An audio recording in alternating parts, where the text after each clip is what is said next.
Today's bread is John 15, verse 11, and it says, "These things have I spoken unto you, that my joy might remain in you, and that your joy might be full." And Jesus said that my joy might remain in you. And for his joy to remain in us, that means that he is pleased with us. And for him to be pleased with us, that means that we are doing something right that is making him pleased with us. And we can get knowledge of the things to do in order for him to be pleased with us from what he did that made the Father pleased with him. And in John 8, verse 29, Jesus said, "And he that sent me is with me. The Father has not left me alone, for I do always those things that please him." So he always pleased the Father by doing those things that pleased him.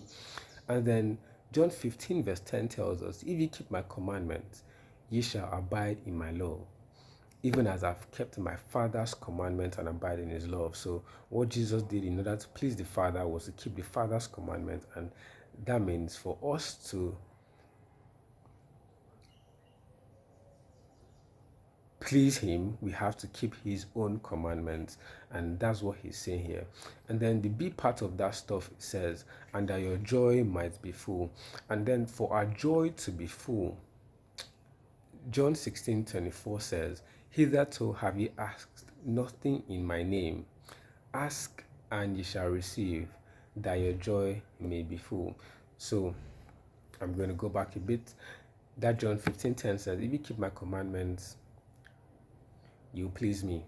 That's exactly what he says. And then John 14:21 says, "He that has my commandments and keeps them, he it is that loveth me." So when we keep his commandments, we actually express our love towards him. That's us saying that we love you by keeping your commandments. And now, when we now love him, that means that his desires are our desires and his interests are our interests.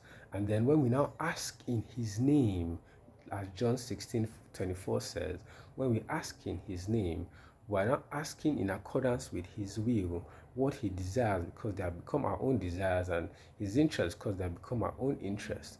And then we shall receive. And when we receive, our joy will be full, because we're going to rejoice there and be happy and joyful that we have gotten that which we asked for.